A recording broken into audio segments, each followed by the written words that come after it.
Bhogapuram airport పై Chandrababu credit చోరీ చేస్తున్నారని Sajjala fire అయ్యారు.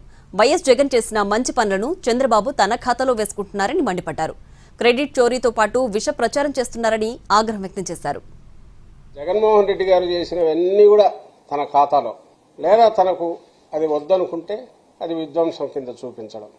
ఈ పరంపరలో చంద్రబాబు నాయుడు గారు చేస్తున్న ఈ పరంపరలో కొత్తగా కలికితురాయి లాంటిది, క్రెడిట్ చోరీ పరంపరలో కలికితురాయి లాంటిది ఈ మధ్య స్టీల్ది ఒకటి అయిపోయింది. ఇప్పుడు భోగాపురం కడప దగ్గర స్టీల్ ప్లాంట్ అందరూ గమనించారు.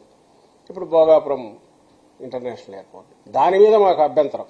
క్రెడిట్ చోరీ చేసుకున్నా కూడా పోనీ, అంత ఒక మాట విష ప్రచారం చేస్తున్నారు. ఉత్తరాంధ్రకు ఎర్ర బస్సు రాదన్న చోట ఎయిర్ బస్ వచ్చింది, అర్థమైందా రాజా అన్న అంటూ లోకేష్ వ్యాఖ్యలపై సజ్జల మండిపడ్డారు. ప్రధాని సమక్షంలో ఏం మాట్లాడాలో కూడా లోకేష్ కి తెలియదని, జగన్ను తిట్టాలన్నదే ఆయన టార్గెట్ అన్నారు. మరి ఎవరిని అంటున్నాడు అర్థం కావట్లేదు. ఏ స్టేజ్ మీద ఉన్నాను అనుకుంటున్నాడు.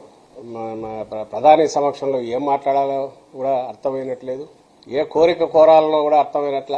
అక్కడ కూడా లోపలైతే తనుకొని వస్తుంటుంది అనుకుంటా. ఎట్లా ఒకటి జగన్మోహన్ రెడ్డి గారిని ఎట్లా తిట్టాలని ఉంటుంది. స్టేజ్ దొరికితే అదే చేస్తున్నాడు. కేవలం ఆయన చూసి కొంచెం కట్టడి చేసుకున్నట్టున్నాడు. అక్కడ తట్టుకోలేక అర్థమైంది రాజా అన్నట్టున్నాడు.